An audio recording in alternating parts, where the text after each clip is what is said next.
Okay.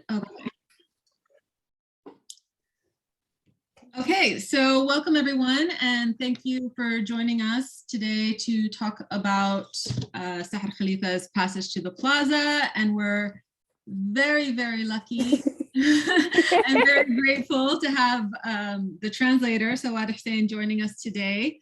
Thank you for taking the time and the time and effort to come and be with us and to talk about this translation and your kind of practice and philosophy of translation in general. So thank you for that. I'm really glad to be here. Thanks for inviting me. Very happy to have you. And like I said before, the structure of the session today is going to be similar to what we had with Larry. Larry joined us last month very graciously, as well, to talk about Samari Asbek's Planet of Clay. And so the structure will be very similar. I have some questions on hand to kind of get the ball rolling and keep it rolling, but we do want an engaged, lively discussion. So if any of you have any comments or questions, feel free to, you can use the raise your hand function, and I'll invite you in. You can just unmute yourself and join in, but we really want it to kind of be a engaged discussion as well. So, all right.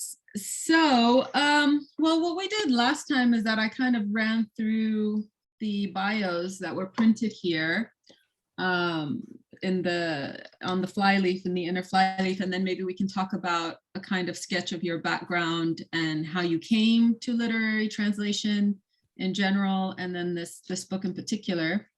But what we have here is a little bio on Sahar Khalifeh. Was born in Nablus in 1941 and is considered one of the most prominent Palestinian writers of our time. She is the author of 11 novels, all of which deal with the situation of the Palestinians under occupation, including Wild Thorns, Sunflower, We Are No More Yourselves, The Inheritance, and Of Noble Origins. She has won a number of Arab and international prizes, including the Najib Mahfouz Medal for Literature in Egypt, the Mohammed Zafzaf Prize in Morocco, the Simone de Beauvoir Prize, the Alberto Moravia Award for International Fiction, and was a finalist for the 2020 Neustadt International Prize for Literature. I'm sure everyone here is well familiar with Sahar Khalifeh and her work, at least in Arabic, if not in English as well. Sawad Hussain, the literary translator for this novel, studied Middle Eastern Studies at Tufts University in Massachusetts and the Arabic literature at SOAS in London. She's translated, among others, Fadi Zarmout's novel, Heaven on Earth. She lives in Cambridge. but your bio is much, much longer than this. In just like 1 year or whatever since this translation has been out, there's been a lot going on for you. So yeah, so please, like, bring us up to date and, like, you know, give us an idea of your background and all that good stuff. Yeah, so again, thank you. I was really honored when you invited me for this. And frankly, I was surprised that you had chosen Bab al-Saha, or Passage to the Plaza, because this book came out in the pandemic when it was released, and as a result, I felt, as many other publications did, it fell through the cracks. Yeah, it kind of went under the radar. Yeah, and it was really sad, not so much for me, like, obviously, you know, I love attention and whatever for translation, but for Sahar, I really felt disappointed and sad, because she is such like a light, you know, in her writing, and it's so, everything she's writing is so immortal in my opinion. You know, it stands true. This was written in 1987, and you know, we're in 2022 now, and this could have been written in Arabic last year. You know what I mean? Like, it's just everything in this book and so many of her other books, it just stands the test of time. It's a classic. It took like 30 years for this book to come out in English. I mean, yes, yeah. So I went back to my pitch pack to give you some more details. I know you didn't ask this question, but I want to share the information anyways. So yeah, sorry. So it was actually published in 1990. In Arabic, so correction, it wasn't 1987, that's my fault. And then it came out in German in 1992, then in Dutch in 1993, in French in 1996, and in Italian in 1998. So all within like less than 10 years, majority of the Romance languages were on it. But Yeah. in English, as Mhm. usual, is always late. It's so funny that you say that, because I am rereading at the moment. I know this is like, we're kind of starting off topic, but It's totally fine. I'm rereading Ghada Saman's Beirut Nightmares, Kawabis Beirut. Oh, okay. And the exact same thing. Like, if you look at the publication history, it came out in Polish and Russian and German again and Italian and French, all within 10 years of coming out in Arabic. And then English. It took it 30 some odd years to come out in English. It's a very similar 20 story. years. 20 Yeah. years. Yeah. But, So, you know, yeah, like late to the game. really, and I'm curious about how it came into English. You know, I'm curious about what the motivation was at that, like, why then? Was it the translator? Was it a publisher? Was it somebody Might from have her? been because it was translated by Nancy Roberts, who I think Possibly. is possibly affiliated with some university in the States. So it might have been like academically driven Oh, yeah. rather than commercial, but that's, I yeah. could ask her. Yeah, I'm in touch with Nancy, so I'll ask her after this. Yeah, but yeah, I know we just kind of got sidetracked a little bit about yeah, but that's something we can come back to. How in general this trend of English is so sort of conservative in the choices that it's making, and is desperately trying to come across like English language publishing as something which is, you know, avant-garde and like at the forefront of translation, when in fact it's so really behind. It's Yeah, really it's very stagnant and stodgy. So yeah, so I'm Sawad. I came to translation. I started as a literary translator in 2008, but I originally was studying pre-med in college. And I mentioned this because when I switched to, I had always grown up with a lot of languages in my household and greater sort of environment. And so when I switched to studying like officially Arabic and French in college, it was a big issue for my family. And I bring this up because there's a lot of people always wondering, like, yeah, why aren't there more translators of color? Like, where are they? First of all, there are a lot of translators of color. They're just not getting the platform or the FaceTime, right? But Yeah. the second thing is also, it's a very scary profession to pursue, right? My family was like, we're not sending you to the US to study languages. Like, you already speak these languages. Why do you need to study them? You know, and also, like, you know, we want you to be a lawyer, doctor, banker, something that you can make money with and like support us, right? And so after, I mean, so then I switched because, you know, in the US you have to like declare a major in your second year of study. And then I just kind of went full throttle with that and ended up becoming a teacher. So I was teaching for about 10 to 11 years and doing translation at the same time. Before then, I burnt out of and left teaching. I still work in the education sector today, but I'm not a teacher in the classroom. You were teaching language, or I was teaching Arabic and French. Yeah. Okay. At like key stage 3, 4, and 5. And I used to lecture at Exeter for just a year. I did some Arabic there. And then, yeah, I've been moving around a bit. Yeah, with that. So, and I love teaching, but you know, I feel like, you know, we can have a discussion about that if you want later. But yeah, for me, it just wasn't sustainable. So yeah, so I started translation in 2008, and I put that as like my actual sort of starting point because it's the first, like I had been doing translation before, but this was the first time I got paid to do translation, right? So I had sent my CV out when I was studying my master's at SOAS to a number of different agencies. And this was one as a translation agency that came back and said they had a Palestinian novel that they wanted translated, which actually, you know, never got published, but upon reflection, that's really good because it was a bad novel. It was a really bad novel. It was basically just someone who had written a novel and wanted it translated. And so I did it, and my sister helped me edit it. And even she, when she was editing it, was like, this is so bad, Sawad. Like, it's such a bad book. Like, I don't think anyone's going to want to read it. But it was a great experience for me. But after I did that book, I was like, oh, like maybe, you know, this could be my career. Like, I've been wanting to do translation. I'm not an accidental translator. I'm someone who's always wanted to, I'm very like focused on what I've wanted to do since I was like, you know, in college, but it just never came out, never got the chance to do it. But then I had to wait another 7.5 years before I actually got my first book contract. So it was a real slow burn. Yeah. And during that whole time, like I was teaching, but I was doing a lot of, and you know, when I'm talking to like some of the translators that I mentor today, like just because you don't have a book contract doesn't mean you have to just kind of like sit still, right? I was doing a lot of cultural sort of literary work. Like I would go to festivals and report for free for Arab Lit, you know, which at that time was still also growing.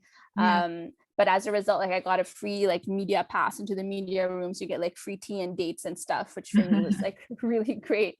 But yeah, I'd be talking to like these authors who, you know, perhaps weren't so comfortable speaking in English, so that we'd have to conduct the interview in Arabic, like, you know, like Hussain al-Aisa and all these people before I actually started translating their work. I had met them like years ago by just interviewing them, which was really cool. But yeah, so that's me. I don't know if you have any like specific questions about that. I'm just kind of going how did you come to translate Passage to the Plaza? Because I know that this is part of an Arab list at Seagull Books, right? Yes. Curated by Hussam Abu al-Ila. So how did you come to this book in particular? Like, did you pitch for it, or did they commission you, or like what was that process like? Yeah, so majority of the books I've done, which like to date, either under contract or in process, is about 16. Like I talk about this a lot because my whole like career is based on pitching. Like so I pitched it, right? So like 90 to 95% of the work that I do, I pitch it. And so this book, actually, I ended up pitching it because I had heard from a friend that Penguin Classics was looking for, you know, more sort of submissions, and they have a really bad track record with anything which is outside of, like, you know, they've done a little bit of Asia, but anything like from, you know, by Asia I mean like subcontinent East Asia, right? But in terms of the Middle East and like Africa, it's like just not really there, right? So I was like, okay, like I'm gonna go in with this like Arab female writer, right? Like I had been choosing deciding between about, you know, 2 to 3 books. There's also like Ghada Saman's, I think it's called Fusayfasa, what is it, like the mosaic of something of memory. Fusayfasa, I have to get the title, I'm sorry, but it's quite a large book of hers which hasn't been translated yet. Maybe it's listed at the back of your book. It's mosaic something, maybe somebody knows it here. In any case, الرواية المستحيلة. Yes, الدمشقية. that's I know it as الرواية المستحيلة. Yeah. Sorry, it's like the subtitle. The impossible novel. Yes, the impossible novel. So I was looking between like that, which I have also pitched, by the way, at a different point in time, and this book. And I guess what really drew me to this book is when I realized, so I had studied Sahar Khalifeh in college, and I just assumed that this book had been translated because so much of her other work has been translated, that when I came across it on like the best 100 books of, you know, Arab, the Arab Lit. Yeah. So then I was like, oh, obviously this one has been translated. And then I realized it hasn't. And then I was just thinking, can this be possible? And so then I was like, okay, it hasn't been translated, so why not do it? So I basically I don't know how I managed to get in touch with Sahar. I think it must have been, you know, Marsha generally from Arab Lit is my go-to to help me find. She's everybody's go-to. Yeah, I was like, do you know Khalifa's email address? She knows everybody. Yeah, so I don't know if she personally gave it, but she knew someone who knew someone. So I had to get the permission first. Yeah. And then I put together the pitch pack. So it was a sort of different pitch pack than ones I've done before, because I had to really establish her in the canon, right, of Arabic literature, because no one, as you just mentioned in the beginning of this talk, like so many people like her. Yeah, that's case in point. Like they had to make her profile so long. Like this is Seagull Books, right? But to establish that she is someone really important. So I had to, when I was pitching it to Penguin Classics, I had to explain, like, you know, how the sort of academic criticism existing in Arabic as well as English around her work, right? And then this specific book, why is it so seminal? And, you know, whatever, I spent a lot of time on it, and they shot it down. They were like, oh, it was so close, but we just feel like, you know, it's not like right for us. And I suspect perhaps because it's so political. That's what my suspicion is. Because she definitely is making like a statement. Yeah.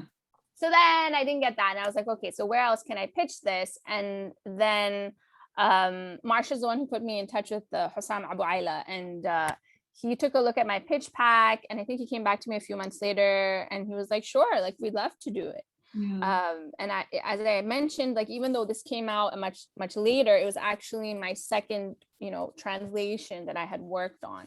So I was really just surprised and happy. Yeah. So Yeah. that's how that came about. And it's a beautiful edition. I mean, even like, the cover and, it doesn't like play with those cover tropes that we're so used to seeing. So it's quite nice in that way. Amira, do you want to jump in or shall I just read it? It's strange how a story which is written 30 years ago is still relevant now and resonates with the present event. An English translation is really the right decision. So yeah, so maybe we can like jump into the specifics of the book and of translating it and what makes it so timely or timeless rather, I guess, and kind of relevant to today. I think it's, as I was saying earlier, it's wonderful that it's so relevant to today, but what makes it relevant is actually quite painful to think about in that nothing has changed. That's what it is. Nothing has changed since 1987 when she started writing this book and it was published in 1990. It's, if anything, it's become worse. And so, yeah, what drew me to this book specifically is when I was growing up and seeing, the conflict of what was happening in Palestine and the Intifada on the news, you'd always see like boys throwing the stones or like men out in the streets, right? And that's why when I had first come across this book in Arabic, I was really taken aback because I was just wondering, as a young child, you don't realize the women or girls are missing, but as you grow, you do realize that they are missing. And then you read this and you're like, oh, but actually they're there. They are there. They are taking part. And more than taking part, if anything, they're dealing with, the oppression at home as well as the oppression in the public arena. And that's what kind of gave me the fire that like we need to have this translated. Like this is definitely giving a different view. And it's not someone writing it from the outside. Like Sahar has lived this experience. So many of her books, which are fiction, have many nuggets or more than a nugget, I would say chunks of, are based from her lived experience. Like it's not something that, she's just sort of come up with, out of thin air. So yeah, that's what made it so timely and resonant for me. And I think it also can be, unfortunately on a grander scale, reflected in many other conflicts where women are just sort of erased or their roles are not considered or their importance or their loss even is not taken into consideration. So yeah, I think, that's definitely one of the things that stands out, and it's made a kind of selling point of the translation. Like on the little summary or synopsis of the novel, it talks about it really kind of emphasizes the fact that these are female protagonists. This is a kind of a look at the gendered experience of conflict, and like you were talking about, the kind of double oppression or the dual fight or the dual fronts that women are often battling, where it's like you're battling the external aggressor, but you're also battling the patriarchy, the internal aggression in the home, and all of this is kind of dramatized really effectively in this novel. So in terms of like digging into your translation process, did you do any sort of research on your own outside of the context, or like to research the context of the book, or did you just kind of deal with the text itself? Yeah, so excellent question. I just wanted to say briefly, so just people are aware of like what translators have to do sometimes. Like I wrote the blurb for this. Okay. And so which wasn't included in my contract. So sometimes, which is a really minor thing, but you know, more and more like, yeah, I'm writing the blurbs for actually pretty much all the books I do, but that's interesting because I don't write the blurbs for my books. Yeah, that is so interesting. Oh, Someone does that for me. Okay, so yeah, that's good to know. Yeah, I think it's generally, yeah, I don't know why. I mean, the only house I haven't had to write it with is Amazon Crossing, but then I kind of like they've just sent me the blurb for it. I've co-translated it. Again, I'm going off topic. I'll come back, I promise. With Marsha, we've just co-translated the Haji Jaber's Raghwa Sauda, so Black Foam, right? Which was his book, which was longlisted for the IPAF. I think 3 years ago or something, the first Eritrean novel to make the long list. Yeah. But the blurb that they've sent, I'm not particularly happy with it. I know this is being recorded, but I'm going to give feedback to them. I think it's a bit too generalized and revealing too much of the book. But anyways, in terms of my translation process, so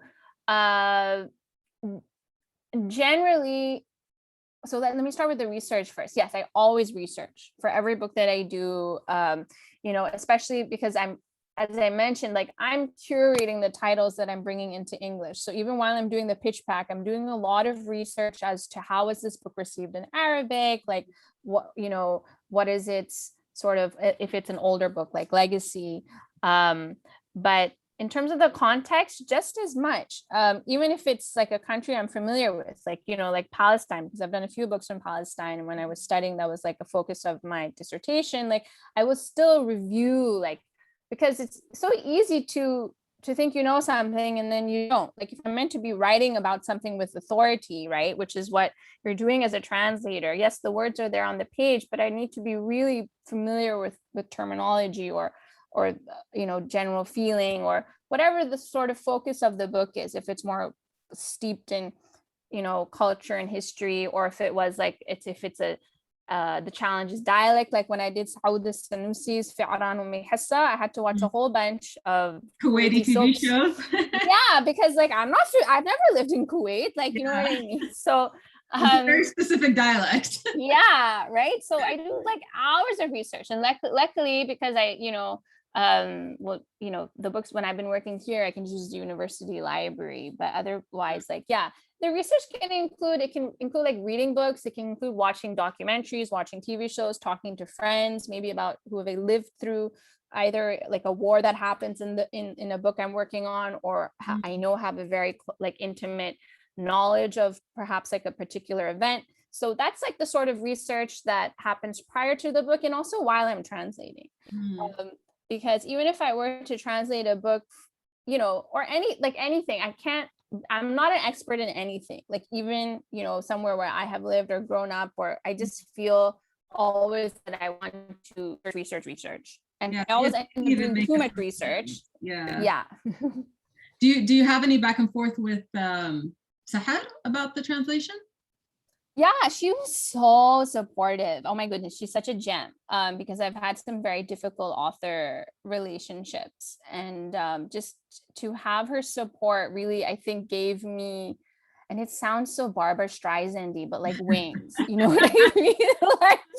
like she gave me the chance to like, which is why I'm like so proud of this translation, because I really like it. There's some books I've done where I feel like I was too scared like to really take a creative plunge or move away enough to make it sing in English. But also I have to say, like, her writing is some of the strongest writing I've ever translated. So there wasn't really a lot for me to do. You know, it just sort of, it's just magical on its own. I mean, I feel that way about a number of my books in terms of the content and structure, but her writing really, like here, it feels like a piece of theater. Yeah, theater. So we were just in contact over email, and she was very helpful because I always have questions, whatever book I do. And yeah, she's really a huge support. And it was the best thing after she read it, when I finished it, that she said, like, it sounds like what she would want it to sound like if she had written it in English. And I cried because I was just like, oh my goodness, yeah. So the best stamp of approval. yeah. And as I said, like I've had very tumultuous relationships with some of my authors. So it was a breath of fresh air to receive some sort of, support like that. Yeah. And Lindsay in the chat is saying, great to see she's an excellent writer, unlike in the translation of Wild Thorns. Oh no. Did you read any of the other work in translation that's in English? I did not, specifically for that reason. Yeah, I went afterwards to look at some excerpts, but I was just conscious, like I don't want to be influenced. Yeah. But I did read some of her other Arabic works to see like how is she expressing herself? Is there like a sort of what's the word, like consistency in her style? Thank you. Yeah, consistency. Yeah, in style or voice or word choice. Because that would also help me eliminate asking unnecessary questions. Yeah. No, Larry said the same thing last month with Planet of Clay, that she very purposely did not read the other English translation for the same reason, so as not to get influenced by that. What I will say though, I did read part of the French translation while I was working on this. Oh, interesting. Yeah. And how's that, the French versus the English? So, I mean, okay, I want to be tactful. So I think there were some parts where I was just like, yeah, that's a really good way of dealing with this, and I was sort of inspired. I only looked at the French when there were a few sort of issues which I wanted to confirm, like, is this how I've understood it? But there were some points of humor in the Arabic text, which in the French it's just been erased. That's what my issue was. And I was like, okay, like maybe you're finding this a difficult passage. Now, I don't know if that was the translator's choice. It could have been the publisher's choice. I'm not blaming anybody, but all I'm saying is that it was just taken out. So I would be really interested to hear if like anybody ever wants to do a study on how she's been translated into French versus English. But a lot of the humor, the grittiness that is in the original Arabic doesn't come across in the French. Which is also, I mean, it's a shame because that's kind of like characteristic of a lot of these kinds of novels that deal with very grave, somber situations. There are still moments of light and joy and snarkiness and, jokes. Like it's a very normal sort of coping mechanism, or, I mean, especially if you're living your life under this constant state of siege and occupation and conflict, at some point you still find like little moments of happiness and joy and humor in that. Definitely. Which ought to be reflected. Yeah. I mean, yeah. Overall, I think it was a good translation. I think my concern was just there was a lot of omission. And so, yeah. But it was exciting also for me because a number of the books I've worked on are coming into English as the first language they're being translated into, right? So I'm working just with Arabic and English, which in itself is fine. But I was really, I guess, intrigued to see like, oh, I could also look at this French translation and see. It kind of felt like me being able to ask the French translator, what did you think of this passage? Yeah. And then, just reading to get the answer. Yeah, because I didn't actually contact the French translator. Yeah. So Lindsay did, just to go back to the question about research, Lindsay was interested in the specificity of the place and how constricted, I guess, the space setting is for the novel. Have you been to Nablus, or did you just sort of rely on Google or what was in the text? So I relied on Sahar. That was exactly what I struggled with, which is the architecture, specifically of some of the houses, even the flower beds, how certain like flowers are positioned. There's this one scene where there are these young men stuck in a sort of, and I've even forgotten the name now. Look at that. It's like, it's sort of, how would you, what is this? What would you call this? It's not like a tower. It's like like I'm thinking of like it's not a fire escape. It's basically like in a cylinder type thing, but it's a square, which kind of goes up, and they're all like stuffed in there. But the I remember the scene. yeah, but that you don't remember it? No. Like, I read this book right when it came out. Your translation to be there, so okay. I don't remember that scene. In any case, there's this part where they all are like hiding from the Israeli soldiers, and they all clamber into this really, you know, confined space where the top of it is kind of like you would have in a you know, it's open to the sky. There's like a skylight, but then it's like a sort of square, I guess you could call it tower, which is what they're all stuck in. And then one of them like falls out at the bottom, right? But that was something I really struggled with, that scene. As you can see, I can't even remember what I ended up using for it. But I emailed Sahar about that. So yeah, definitely it was the architecture and some of like, yes, I used Google to get an idea about how, like, you know, the stones come together. There's like a description of some of the stones and how they're laid, and things like that. But yes, they hide in it. Thank you, Lindsay. Yeah, I think, okay, well, I'll find it at some point. But so that was the most difficult thing for me. It wasn't an issue of, because, you know, there is Amiya in the book, which wasn't a problem because that's like the sort of Amiya I speak. But the architecture was definitely the most difficult thing for me to figure out how to translate it and make sure the reader has an immediate understanding of what is this image. This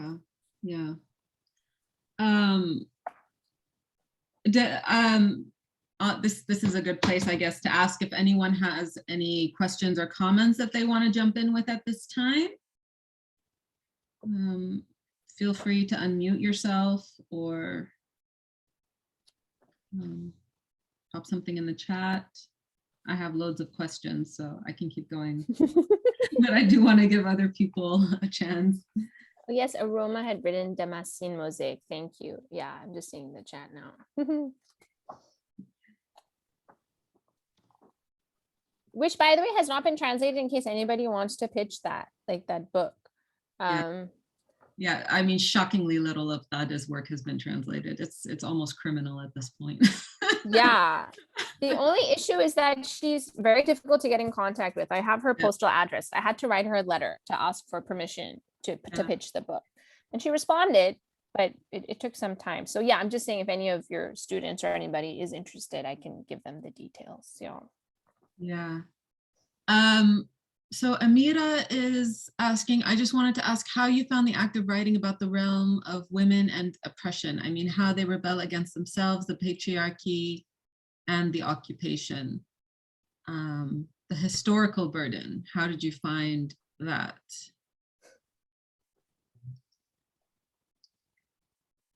Sorry, I'm still I'm trying to understand the question.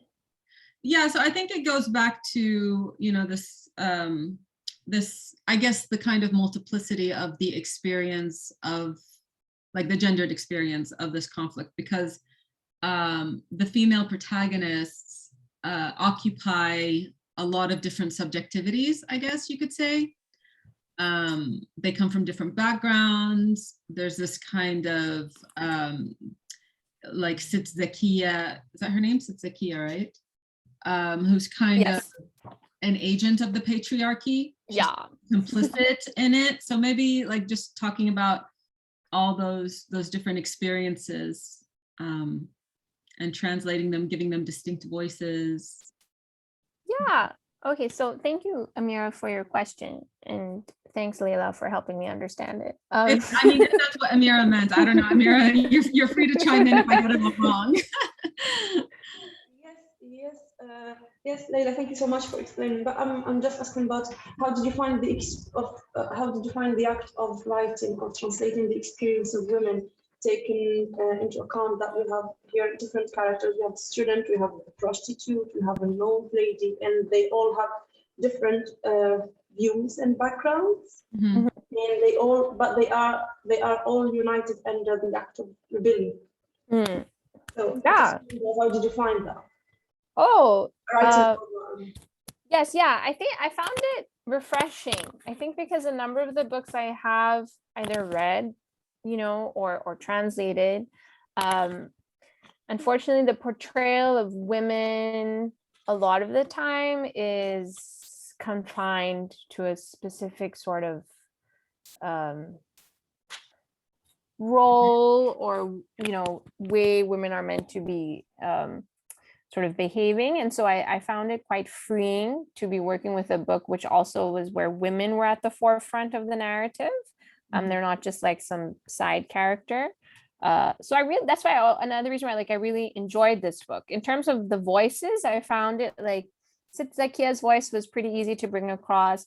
Nuzha's voice was the one that posed the most difficulty to me. Like that was the main challenge of translating this book, because I had to make her believable enough, and I hope it comes across. This Lindsay's still on this. What is a storm that's partly underground with a skylight? Yeah. This is it. That's it. Thank you. Lindsay's furiously digging through her. Yeah, tell her what she's won, Layla. Yeah. So okay, well, I'll come back to that in just a moment. But yes, Amira, back to your question. So yeah, Nusra's voice was the most difficult because she is a prostitute and she is seen as this other in the book. But at this end, she has like she's known not to be educated. But at the same time, I didn't want to make her into a comic, like a laughable character, if that makes sense.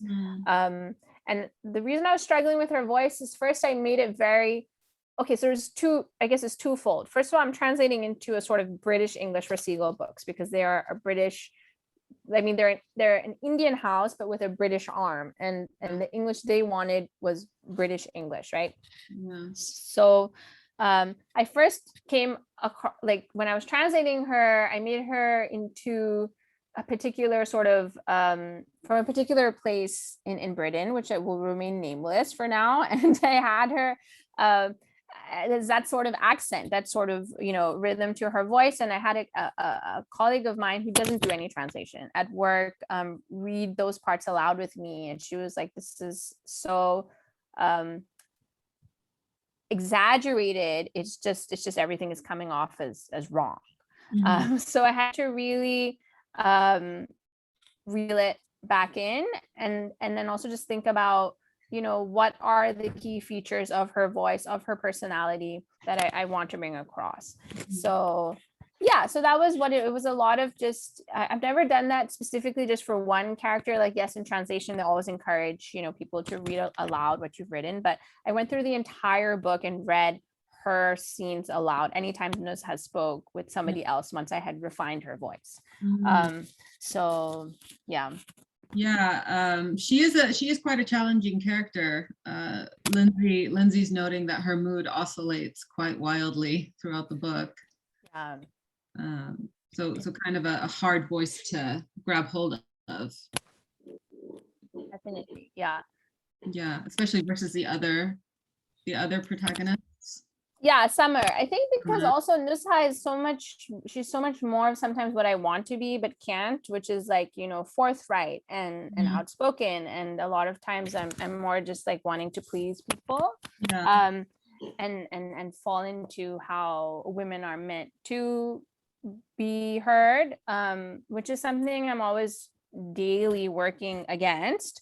But you know, so that's why I think Nusha's voice was a challenge, because I was like, I don't know, like a woman who, you know, would be like speak like this. So but I always think about the, like, when I come across characters like that, you know, you always have this question of, is it because she has nothing left to lose?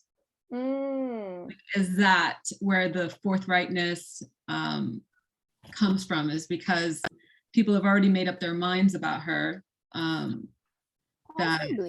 that you know, she literally has nothing left to lose, so it's like, whatever, I might as well say what I want to say. Yeah, I didn't think about it that way, but definitely, yeah, it's most possible. So we have a question from Abir. We often speak of challenges in translation, and yeah, I do want to talk about, you know, kind of what your worry is with translating, or what your challenges are when you're translating. But her question is, was it easier for you to get at being an Arab? Do you think whatever was happening in Palestine while you were in the process of translating had affected your product, vocabulary choice, grammar, etc., in any sense, or the translation was strictly set in the original time, context of the 90s, regardless of your own time and context? So when were you translating this? Was it fairly recent? Yeah, I mean, so I was translating, I think when did it come out? 2021? 21. So I think I was translating 2018, 2019, possibly. 2020 it came out, so. Oh, then definitely 2018, Yeah. 2018, 2017. Yeah. It usually takes me, even though when I'm negotiating my contracts, I usually ask for about a year, because I have it, like right now I'm on sabbatical, but generally I have a full-time day job. And so it takes me a very long time to translate. But might take some people a shorter period of time. Yeah. So I didn't really understand what Aroma, sorry, your question, what was easy for you to get at being Arab? Do you mean about, I'm not really sure I understand that.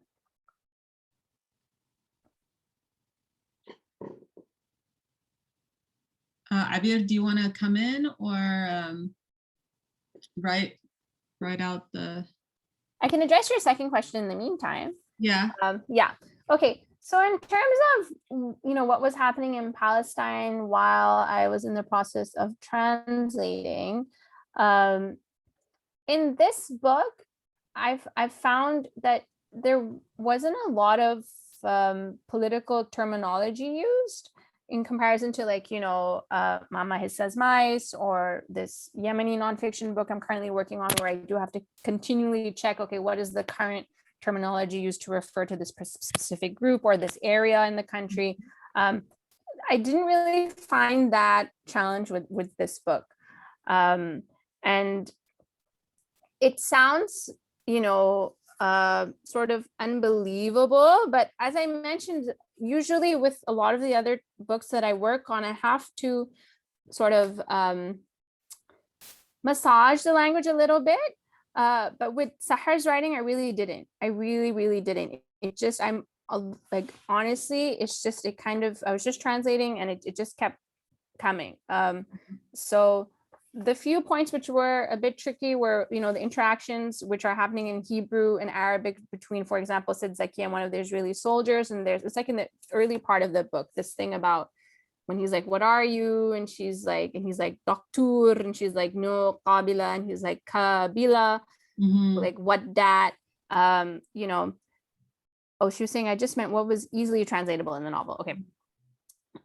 So this was like a difficult, it seems to read easily enough here, but this was very difficult for me to bring across, because in the actual Arabic, there's this sort of the homonyms between, I think it is the words that sound like same or similar can be mistaken for one another in Hebrew and Arabic.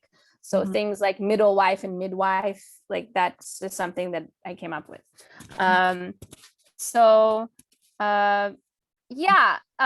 It's your question is really good. Unfortunately, it just doesn't really apply for this book, because I find very dialogue heavy though. So did you that's find what dialogue challenging, or was it just in terms of the dialogue, as I mentioned, it was just I did try to make it in our contemporary sort of expression, as opposed to something which was in the 1980s or early 1990s. But I think any translator, when you're working, you're trying not to use language which dates the work too much, because it might be different as a writer, Leila. You might want to, I don't know if you want to speak to that, but because you are maybe trying to make the book quite specific and memorable in a certain time period. But when I'm translating, especially things like swear words, or which Nuzha uses a lot of, or that sort of language, I try to steer away from something which is very specific to like the 90s or whatever, because for me, it catches my ear and sounds a bit off. Other translators might have a different point of view. Yeah. And how involved was the editor in those choices? Or was it kind of like you were left to your own devices to translate and there was minimal editorial input? Yeah, so I keep referring to like the other body of work that I've done just to give like a fuller picture, but I have had some very, I don't know if invasive is the way to say it, but sort of hands-on editing done before. And that was not the case with this book. The editor was very generous and was mostly like things like punctuation. But I had flagged up a few scenes I was concerned if they do work or not. And they said they were fine with them. And they were very happy, thankfully, with the translation, which I'm just saying, because that's not the case with everything I turn in. So it's not like I'm like, yay, I'm great. It's like, just that's why I'm saying it's a testament to Sahar's book, because it's like how can the quality of my work, oscillate so much from one book to the next. I've been told, like, it was really funny. I was telling someone else about this in terms of not getting too caught up in what editors say, but I had been told by one editor that like the work I had turned into him was the worst, the worst that he had ever seen. And in that same month, like Seagull Books told me that was the best Arabic translator they've ever worked with, right? So, all I'm saying, it's just so subjective. Someone's like, how rude. Very rude. But it's so subjective. That's what I just wanted to I guess share if you have any aspiring translators in your group, is that don't let someone else, yes, to an extent, right? You can learn from people who are more experienced and who have had more time in the industry and who have translated a lot of books, or editors, etc. But don't let someone define the worth of your work, is whether it's a reader or an editor or something else, because that, I think one of your questions, you had sent earlier was like sort of my translation philosophy, or and that really over the years has wavered and gone like from one end of the spectrum to the next. And that kind of refers back to me trying to people please, because I'm like, oh, I in this, I had done when I did Fi'ran Hissa, Mom Hissa's Mice, I had gone to a book club, and one of it was like I wrote about this for the Tilted Access anthology that's coming out on translators' experiences in decolonizing translation, etc. But someone of like a high stature in that group asked, why is there so much Arabic in your translation? It just makes it very difficult to read. And and so I was just, at the time I didn't really know how to respond, because I was just like, oh yeah. So what I said at that evening was that when I'm translating, I'm trying to recreate your experience of being in that place. Like when you go to a new place, you don't speak the language, right? You're making out what's happening based on facial gestures, emotions, like actions, right? Like, yes. So I'm not going to take you into a book, especially like Mama Hissa's Mice, which is so culturally and historically steeped, and just have everything. We haven't talked about the title, and we totally need to. Yes, Lindsay. But yeah, for Mama Hissa's Mice, like, and just have everything laid out for you. That's not how it's going to work, right? Because that's not the type of book that it is. And I want you to think as a reader. I give you structural context, try to work out things, right? But instead of having both characters say good morning, I'd have one character say sabah al khair and the other one would say good morning, in response. Simple things like that. So there was, and that got me thinking like, oh, maybe I am putting too much Arabic in the work. Like maybe I need to kind of I know you're making this, but I'm telling you, right? This is like my thought process. So everybody knows my very strong opinion about that. Yeah, I saw your thing on Twitter was so great, and it just reinforced that like what I'm doing today is like, yes, like yeah, it's really like what I want to be doing. But so after that book, then the next book I had done, I ended up veering the other way, where I was like, oh, I'm just going to put as much as necessary. You know what I mean? And then I had some readers from the subcontinent get in contact with me and the Gulf, being like, your book sounds too English. Like you've made it, you've made it so, like Americanized or British. You've tamed it. Yeah, they're like, we wanted to hear more Arabic in the book. And I was like, oh, like, you're right. Yeah. And so then I came back to the middle. But yeah, so basically now today I'm unapologetically, putting in Arabic into my text. And And but also because at the same time, what I wanted to say that time at that book club is like, the reason why maybe you're uncomfortable with Arabic, and this person who had said that, is because it's just historically and culturally, like, you know, English language readers are more familiar with, for example, French or German or Spanish. Like you don't bat an eyelid like when you read French in a book which is written in English, right? But whereas, you know, readers from the subcontinent are much more familiar with Arabic, and they also would be fine reading, you know, some words in Arabic in an English text. But what I was doing is I'm challenging this hierarchy of what gets to come into English. Like why are we sort of, you know, doing this sort of bottleneck chokehold sort of thing, like, no, you can't come across. And something else that I realized is like so many multilingual writers who are writing in English have no problem throwing in so many languages into their book, right? Yeah. Why, as translators, are we always so hesitant and worried about bringing another language into the book when people are already doing that anyway? And people are, I mean, I think the readers are a lot more accepting of it than they're given credit for. I mean, Lindsay and I constantly talk about Isabel Hamid's The Parisian, and there's English, Arabic, and French in there, and it's just like all the languages are treated the same. Like there's nothing special about it, you know. So why can't we have Arabic in the book? It's fine. The readers will survive. It's okay. Yeah, exactly.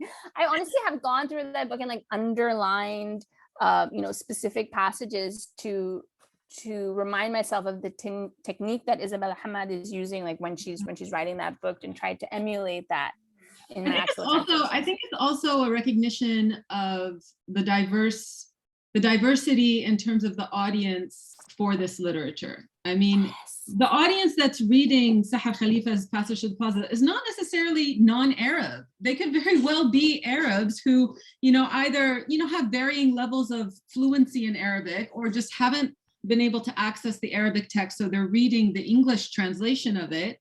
And you want them to feel included in that process as well. And I think having unglossed Arabic is a signal to, you know, Arabs that, hey, this book is for you as well. Even if you're reading it in English rather than Arabic, you're still important in this process.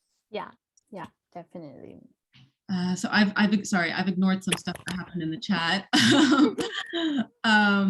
Lindsay was saying because of the focus, the interiority and the focus on women's restricted participation in the Intifada, so it's deliberately not laden with references to organizations. Yeah. Yeah, that's a good point. And then she wants to talk about the title, so I don't know if you want to address. Yes. So it's al-Saha in Arabic.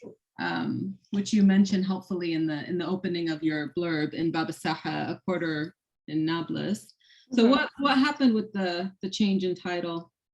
Yeah, so this is a very good question, because a lot of people are unhappy with the title and some people really like it.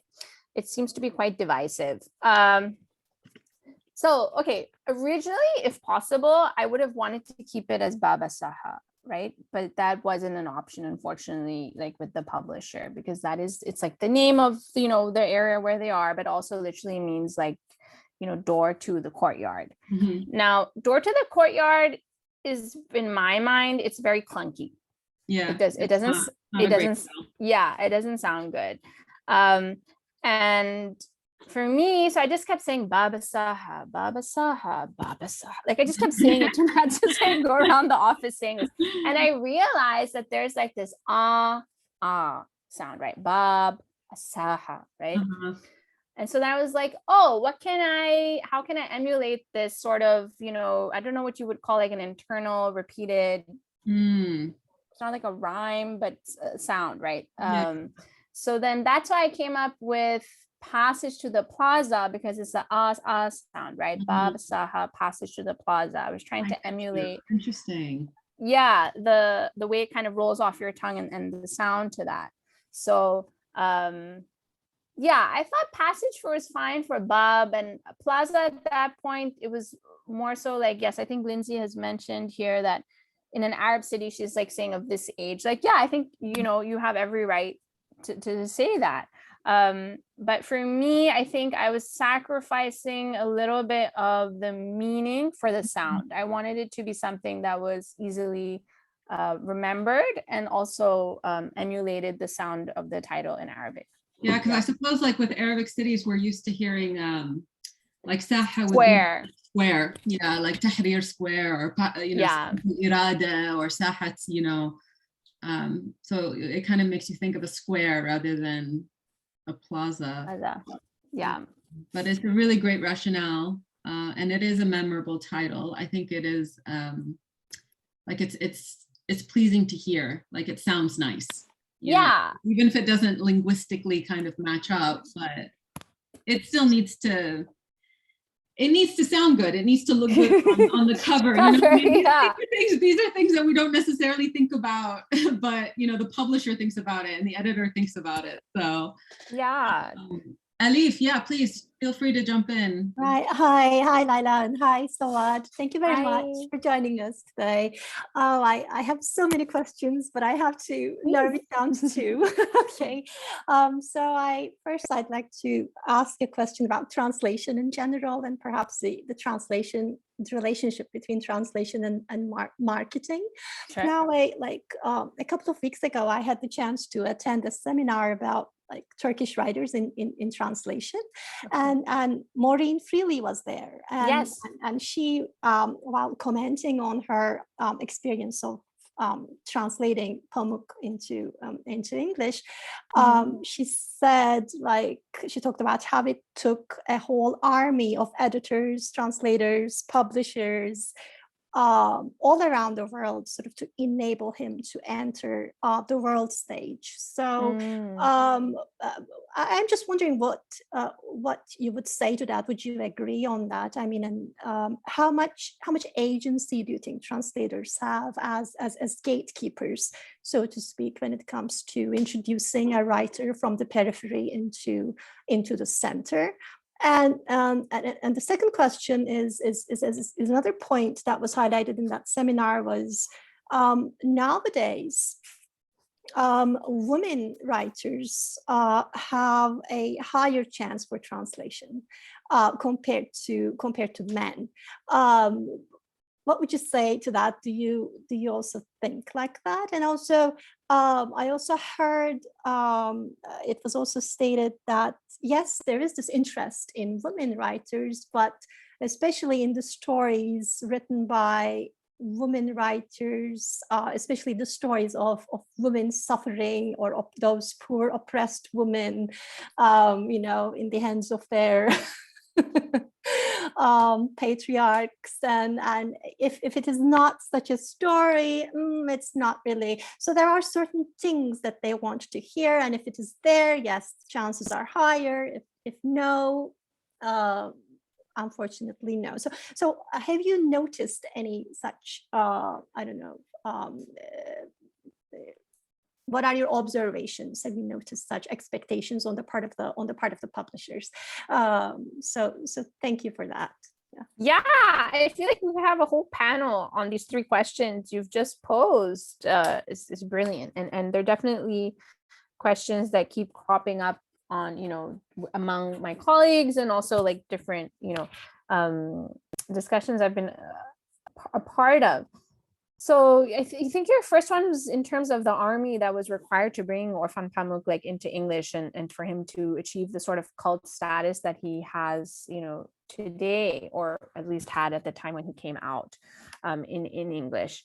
I think it is unfortunately very much necessary, and I can completely understand what Maureen, Freely was saying in terms like the editors, but publicity and I think, yeah, I agree that it happens and it is needed, but do I agree with the practice? No, I don't think it should have to require so much, right? To get an author, especially authors who are highly esteemed in their original languages, So an example is like Shahra Ujeli, who I write about this, and I did a translator's note for Bed of the King's Daughter, which is a collection of flash fiction. And so Shahra Ujeli won the Al-Multaqa Prize, which is, one of the premier prizes in the Arab world for short story collections, because there's more prizes for novels, I find. And so that collection I had to pitch to more than I think about 23 publishers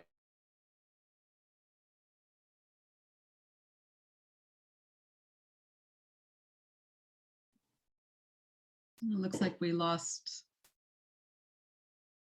Looks like we Oh. lost the connection. Is it just me or is it everybody? I think it's Sawad maybe. Is everyone else here? Yes, still here. Yeah, I think Yes, we are. Oh no. I think it's her connection. Maybe she has to go out and come back in or something.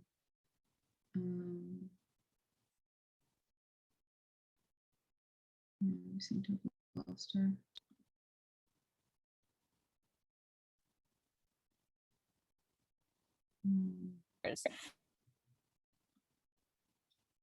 Yeah, I think she's dropping out and coming back in maybe. Oh, there you are. Are you back? Yes, did you lose me? Yeah, we did. Oh no. Oh, because like suddenly you're like, oh, we lost it, but I could still see everybody. Okay, so what's like the last thing you heard? No, you just kind of froze. But you were talking about the Multaqa Prize, the short story. Yeah, sorry, thank you. So it's very similar to what you were saying, Elif, in terms of your third question about trauma fiction and, you know, women's chances being higher if they are writing about something traumatic. That for Shahla Wajai's collection, the feedback I kept receiving is that it's not rooted enough in an Arab country that could be taking place anywhere. Like, why would anyone want to read this? It's not Arab enough, really.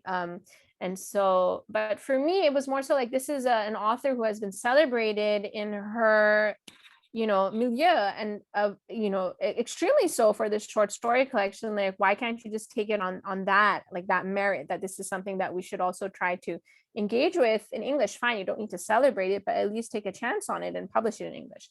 Anyway, so yeah, it's unfortunately the case that to come into English and to make it is very, very difficult. I'm interested to know though, do other languages or other cultures face that same issue? I mean, would a publisher reject a book by saying it's not Korean enough, or like it's not, you know, I don't know, Scandinavian enough or something like that? I mean, you're so right that they do.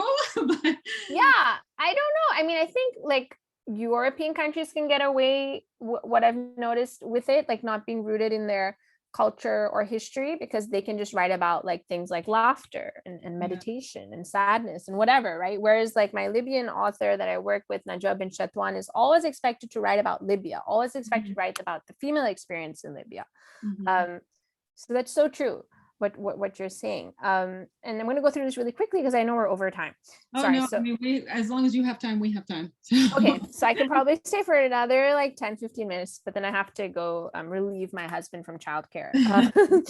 So yeah, so in terms of women writers being picked up more than men, yes, in terms of translation, I would say that when I'm in touch with editors, that they are generally more interested in female writers. And I think that's because there are more like prizes for female writers and this whole thing of like women in translation, etc. But having said that, like the number, with the exception of a few houses, still the number of books in translation that are being published are the majority are by men. Not the translators, but you know, the ones who have originally written the books. I don't know if you've gone and seen the Women in Translation. I think her name is Maytal.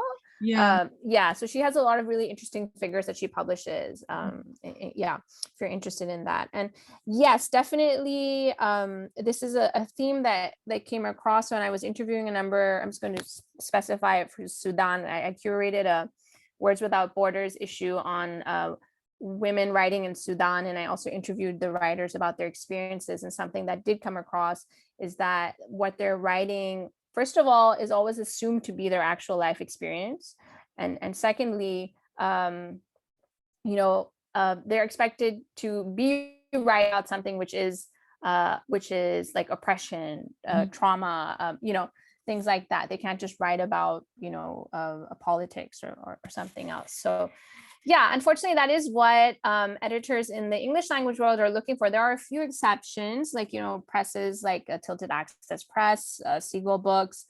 More of the independent presses are the ones who are, you know, just looking for good literature, something that resonates with them, that makes them feel excited. But unfortunately, yeah, there are a number of other houses which are still looking for a very specific view of what they expect Arabic literature to be. Yeah.